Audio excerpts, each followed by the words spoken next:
topic of PIPs getting over, we are coming to down proximally on the metacarpophalangeal joints. So, acute and chronic dislocations.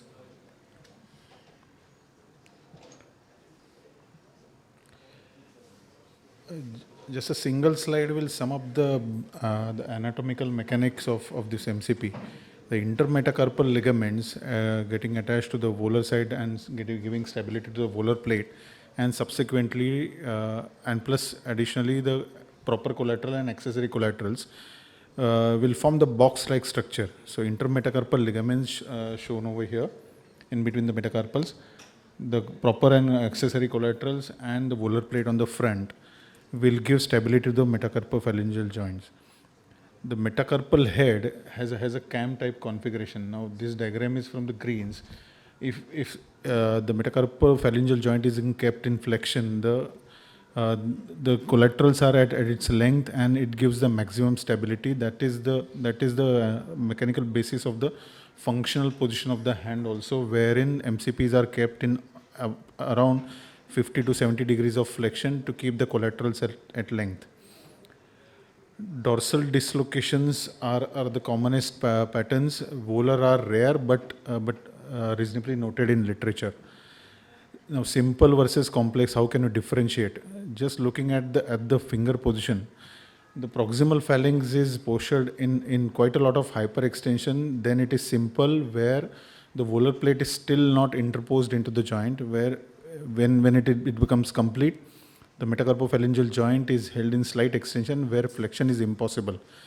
And commonly seen in Kaplans in the index finger, the metacarpal head will be formed in the palm, and soft tissue puckering will be seen on the dorsal aspect of the metacarpophalangeal joint. So that's how you can differentiate whether it's simple or complex. Now this is what I meant. This is the clinical picture where it is a neglected metacarpophalangeal dislocation. You can see a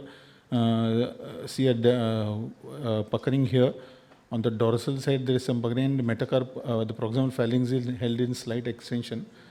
You can see the dislocation of the metacarpophalangeal joint, where the proximal phalanx turns towards the adjacent digit, and you can see a small osteochondral fragment also along with, which should be diagnosed with a BREWERTON view, wherein the metacarpophalangeal joints are flexed at around 60-65 degrees. The fingers are placed on the plate.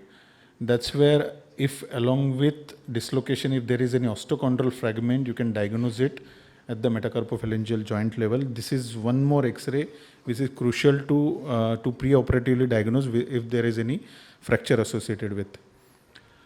Maneuvering, simple dislocation, flex the wrist to relax the flexors, and then push distal and volar pressure to the dorsal base of the proximal phalanx, and start the flexion of the metacarpophalangeal joints early.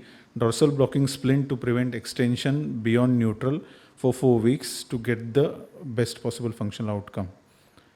Complex dislocation, volar approach is recommended because you don't want to intervene onto the extensor expansion.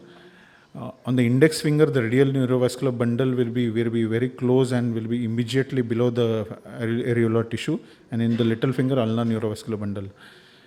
In a Kaplan's dislocation, the muscle tendon noose, the lumbrical and the flexor noose will be at the level of the MCP neck. Even pulley release will facilitate the easing out of the tension on the flexors, and no soft tissue repair is necessary as you reduce the joint. Immobilize the joint in 30 degrees of flexion for first 2 weeks, and start with active motion immediately at 10 degrees of MCP flexion for further two more weeks, and buddy tape, as Warrior sir was explaining, to the adjacent digit at 8 weeks. Now this was the case where we did it with Dr. Parag. Now you can see here, this was a child with problem in the thumb. He was here again.